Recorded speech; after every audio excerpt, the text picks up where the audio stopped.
Bionicle Legends 5, Inferno. Written by Greg Farshty.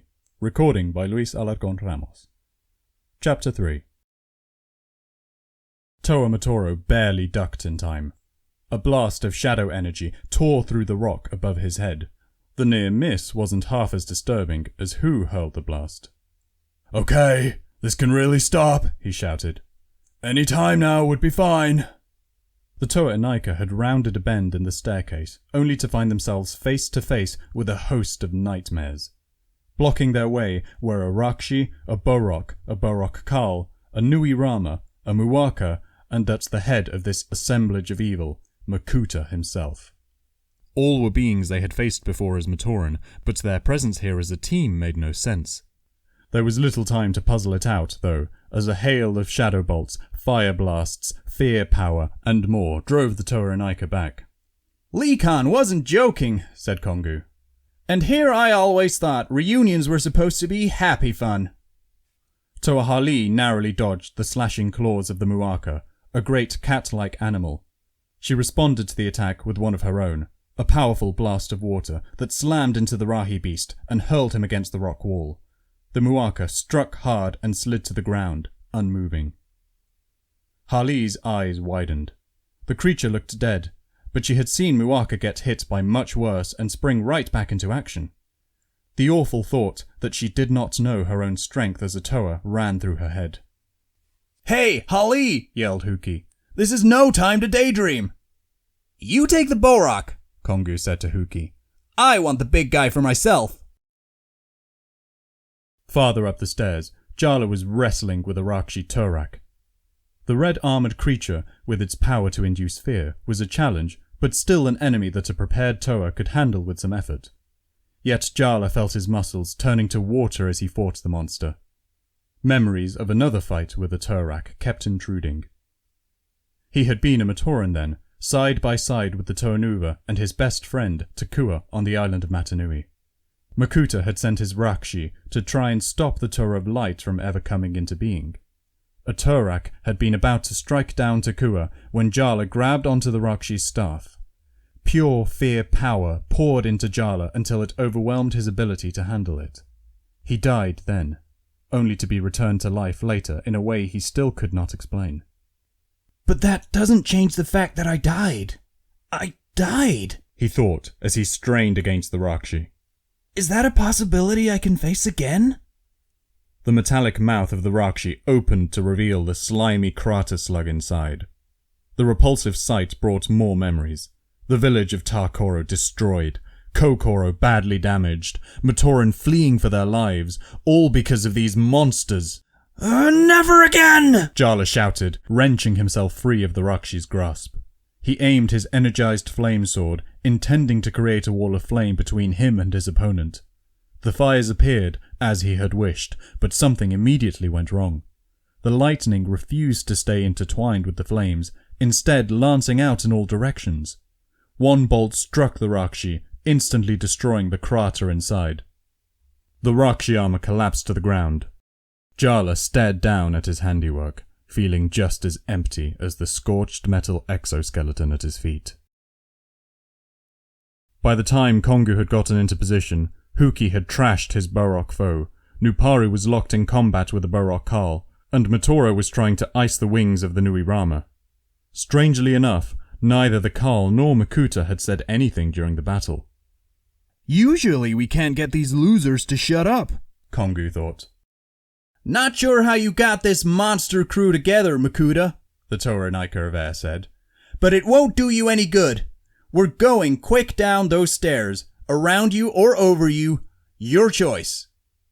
Makuta did not reply, his silence infuriating Kongu. The Toa took aim with his energy crossbow and fired 2 bolts.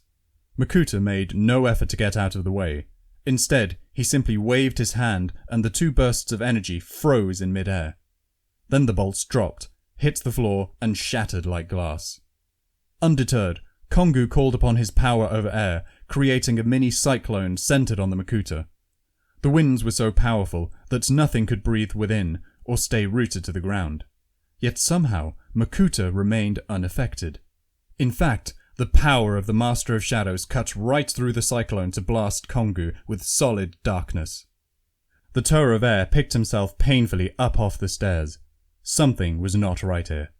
The mask of telepathy he wore should have been picking up a morass of evil thoughts from Makuta, but nothing was coming through, from him or from any of the other foes. Even stranger, Makuta had taken everything he had to throw at him without as much as a scratch. Well, not everything, Kongu reminded himself. I still have this Zamor sphere launcher. But Zamors loaded with energized protodermis wouldn't just stop him. They'd kill him. He toyed with the thought for an instant. Makuta had been tormenting the Matoran for centuries. He had driven them from Metronui to Matanui, and even then did everything he could to keep them living in fear and despair. He might ever deserve to die, thought Kongu. But if I kill him in ice-cold blood, I'm no better than he is, and not worthy of being a Toa hero. Suddenly, the choice was no longer Kongu's to make. His launcher fired on its own, sending the sphere straight at Makuta. It struck the Master of Shadows dead on. Makuta screamed as the bizarre substance began dissolving his armor. No! Yelled Kongu, rushing to the side of his fallen enemy. How is this possible? I didn't fire! It was too late for questions. Makuta was dead, slain by the Toa of Air. And Kongu knew that nothing could ever be the same again. The battle was over. The Toa 6 opponents were stretched out on the stone steps.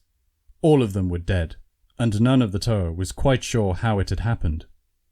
They had not set out to kill any of their enemies, nor been forced into it by circumstance. It had just happened. We lost control, said Hali, sadly. All this power? Maybe it is too much for us to handle. It was just bad luck, said Huki. That's all it was. Bad luck for us. Worse luck for them, said Kongu, bending over to inspect the damaged Borok and its dead Krana. None of which explains what a Borok and a Borakal were even doing here, when we know they shouldn't be. Hey! The outer surface of the Borok began to shimmer and fade. As it did so, another form came into view. The sight stole the breath from Kongu's lungs. It's Pohatu Nuva, he cried. This Borok! It just turned into Pohatu Nuva! The other Toranika rushed over. The same thing was happening to all of their fallen foes. The Makuta had transformed into Tahu Nuva, the Rakshi into Kopaka Nuva, the Muaka to Onua Nuva, the Nuirama into Liwa Nuva, and the Borok Kal into Gali Nuva. All 6 were there, and all 6 were dead at the hands of the Toranika. Illusions, whispered Toa Jala. We fought illusions of our greatest enemies, never knowing. And when we struck, we killed our friends. Toa Huki threw his Zamor launcher and laser axe on the ground and walked away. We were tricked into murdering them. Somebody knew we were just stupid enough to believe whatever we saw, and they used us. That's not even the worst of it, said Matoro. How can we trust our senses, or ourselves, after this? If we can't tell friend from enemy, if we can't control our powers, we're not heroes. We're menaces. So what do you want us to do? Kongu said, anger in his voice. Give up? Hope some other Toa heroes come along in time to save the Great Spirit? Nuparu sat down on the stairs and stared at the ground.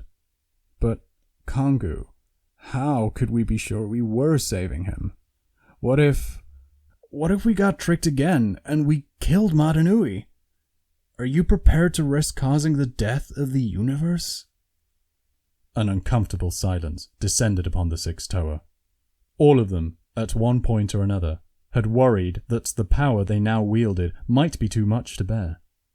It was impossible to go from being Matoran one moment to Toa the next without having such fears. But none had ever dreamed the misuse of their energies would lead to such a disaster. I don't see what choice we have, said Hali. If we can't rely on our judgment, and we are afraid of our power, we can't be effective. We can't accomplish our mission. Jala, we will have to turn back. The Taurenaika of Fire didn't answer. His eyes were locked on the unmoving form of Tahunuva. When he spoke, his voice was ragged with grief. Tahu told me something once, not long after he first arrived on our island. He said, having real courage doesn't mean being unafraid of death. It means you keep on striving for what's right despite your fear. He looked up at his partners. Don't you see? The Toa risked death every single day against Makuta, the Rakshi, the Borak. They knew something like this might happen, and they kept on fighting anyway. They weren't perfect. They made mistakes. They fought with each other. But they kept going, and they would expect the same of us. Even after this? Asked Hali quietly. Especially after this, Jala replied. Because it means we are on our own, with no hope of aid. When no one spoke, he added, I am going on, in honor of Tahunuva's memory, and Lee Khan's memory, and all the other Toa who came before us. Who else will join me? One by one, each of the Taurenaika stepped forward. With a last look at their fallen heroes, they turned to resume their journey. They had gone only a few steps when Toahuki paused to look back. What he saw, or rather, didn't see, stunned him. They're gone! The Toanuva have disappeared! The Taurenaika rushed to the spot where the dead Toa had been lying. There was no trace of them. We only had our backs turned for a second, said Hali. What could have happened? Well, they didn't get up and walk away, said Matoro, adding quickly, I hope. You are blind missing a better question. What if they were never here at all? Kongu replied. He tapped the side of his mask. Kanohi Suledu, remember? Telepathy, all thoughts, all the time. But I picked up nothing but ever silence from those six. And no thoughts means no minds, said Huki. And no minds means they were just illusions, concluded Kongu. Then he added, smiling, or else they were all Pomatoran. Matoro grinned. Hali tried in vain to stifle a giggle. Seconds later, the ancient staircase was ringing with a living, vibrant sound it had not experienced in its entire history. Laughter. End of chapter 3.